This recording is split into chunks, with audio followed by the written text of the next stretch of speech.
Hello Scouts and Scouters, welcome to 2020 Virtual Summer Camp here at Cavalry Camp. My name is Sergeant Major Francisco Orozco, and I am part of Crew 6, part of a venturing co-ed program which goes from 14 to 21. Before we go on, I'd like to introduce some of our key members here at Venture Crew 6, starting off with my left. I am Major Sepulveda. You'll be seeing me talking about the cannon and saber. I'm Quartermaster Sergeant Ramirez. I am Quartermaster Lieutenant Luis Sepulveda. I'm Trooper Rodriguez. I'm Trooper Ramirez. So our first stop is going to be personal items. Quartermaster Lieutenant Sepulveda is going to talk about the personal items troopers use throughout their campaign. Okay, on this table you'll see some personal effects that a trooper would carry in his haversack. This is called a haversack here. In this haversack he would have personal belongings such as a tin cup. All soldiers were issued a tin cup, a tin plate that had the U.S. stamped on it, a spoon, a fork, and a 3-tined fork. I'm Catholic, so I carry my rosary with me and my crucifix. Also in my bag I'll have my eyepiece. For shaving gear, have my straight razor, my shaving brush, my strap to keep my knife sharp, a mirror so I can see myself shaving, a comb, and my toothbrush. Everybody was issued one canteen. And also in my haversack I would carry my compass. And here's my shaving mug with a bar of lye soap. I have my journal. At the time period, everyone had a journal, and everybody wrote what happened every single day. They would date it and write down what happened daily. So that's how we know what happened in that time frame, because everybody had journals. These are trooper spurs. Got the small wheel. For entertainment, I have my harmonica for entertaining in the evenings. I have my checkerboard. Wash my clothes, I got my washboard, my candle lantern.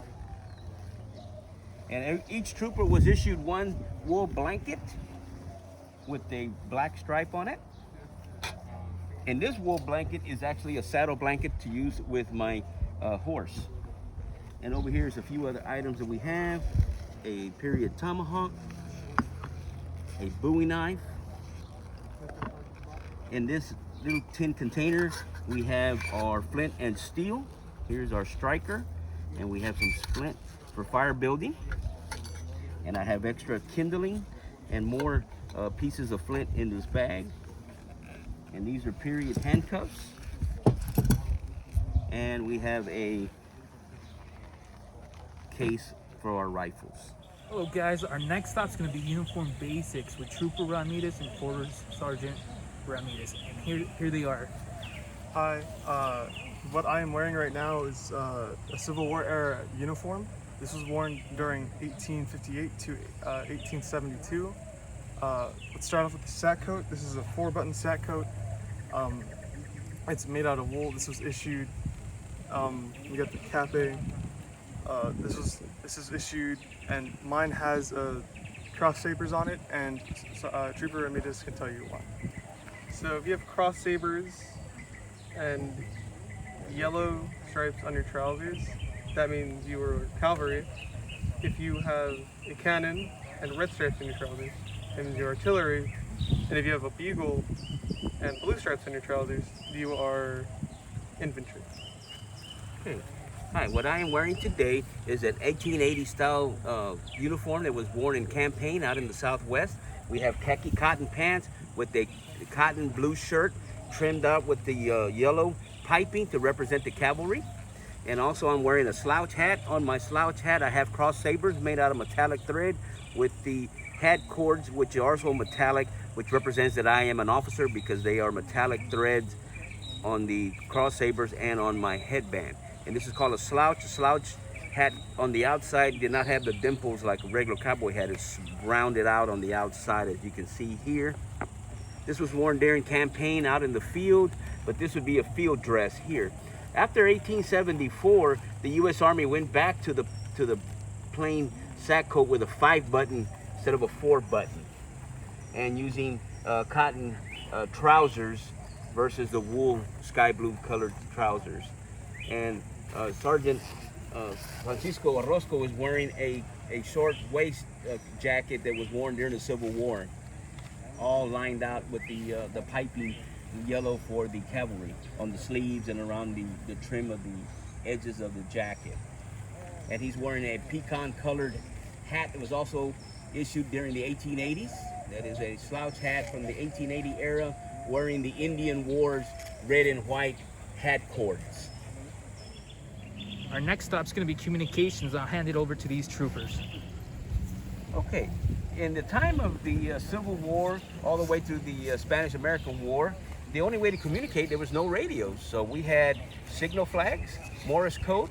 So you would have 2 guys holding the flags and then we use Morse code to send messages from the command post out to the field. This is one method of communications. Another method of communications would be the bugle.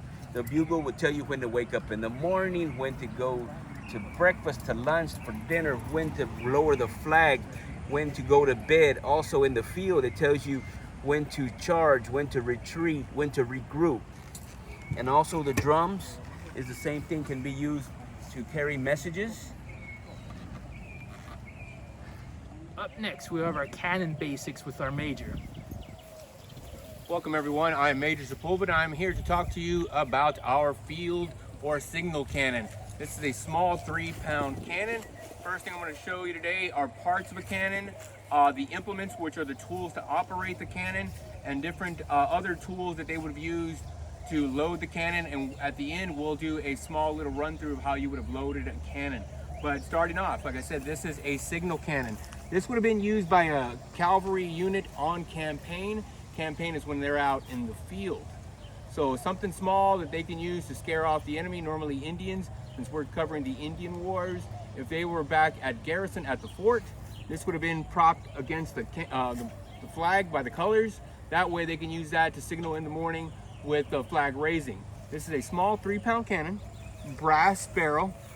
Parts of a cannon, parts of the barrel, we have the trunnions. These are what hold it down to the carriage. The wooden part, this whole thing is called the carriage. The back end at the breech.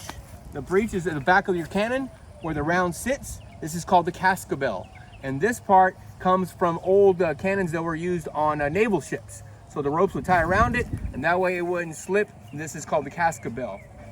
On top of my brass barrel is a vent cover. This is made out of leather with a copper pin. This is used to protect the vent. And let me show you what a vent is.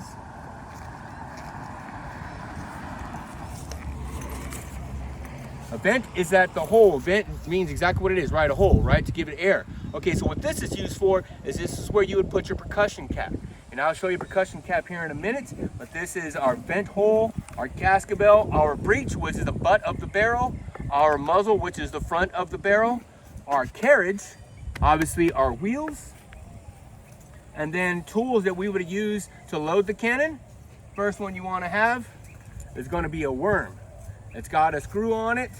This is to clean out the barrel or the muzzle. So you would dip it in a pail of water. Oh, excuse me, that's the sponge. Put this one in, take out your round. You clear out your barrel, your bore. Your sponge is what gets dipped in the water to cool down, to make sure that there's no hot embers in there. You don't want a misfire or a cook-off. So you would put that in there to cool down your barrel. And then lastly, this one right here is called your ramrod. And what is this for? So when you have your round, your powder charge, and your, let's say you were shooting some lead shot or whatever you're putting in there, this is to put it in there, pack it in at the breech. So this is your ramrod. And at the back of the cannon is our directional piece, so we can pick it up and move it around pretty easy. Also serves as a brake when we are firing the cannon right behind the wheels, like so. And to hold your cannon from sliding back on you. So that's our directional piece. as part of the cannon to load to fire. I mentioned the vent. All right. So once you have loaded your round in there and rammed it in there, you're going to need something to make a hole in your round so you can fire it. So let me take my gloves off, my gauntlets, and I'll show you what you're going to need. This right here is called a prick, a vent prick. Vent because it's going to go in the hole. So again, it's a brass copper wire. Your round in there is going to be, paper, silk, nylon. We're modern unit. We use aluminum foil. It's a lot easier to use. So this right here goes in your vent hole, and then whoever is the vent prick is going to make a hole in that round so you can put a percussion cap to make it fire, and I'll show you that here in a second. This is the vent prick. Once we have made a hole in our round, the person that's going to fire it will be used by the person pulling the lanyard, and I'll show you a lanyard here in a minute, but this is called a percussion cap. So a percussion cap is just a little copper brass tube with brass wire on there with a little small charge in there. So this goes in the vent hole. All right, remember you made a hole with your vent prick, sits right in there. So next thing we're going to need to set it off is going to be our lanyard. Sergeant Major, will you grab me the lanyard to show how that works?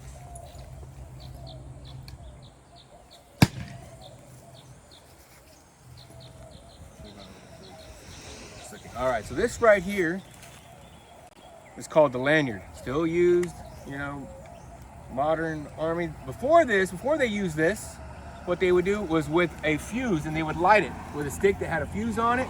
It's pretty dangerous. Then they came out with a lanyard, wax cord. It's got a little S hook on it. Hooks up your percussion cap from a safe distance. Fold it out because it's not set. Just lock that thing. It's set in here.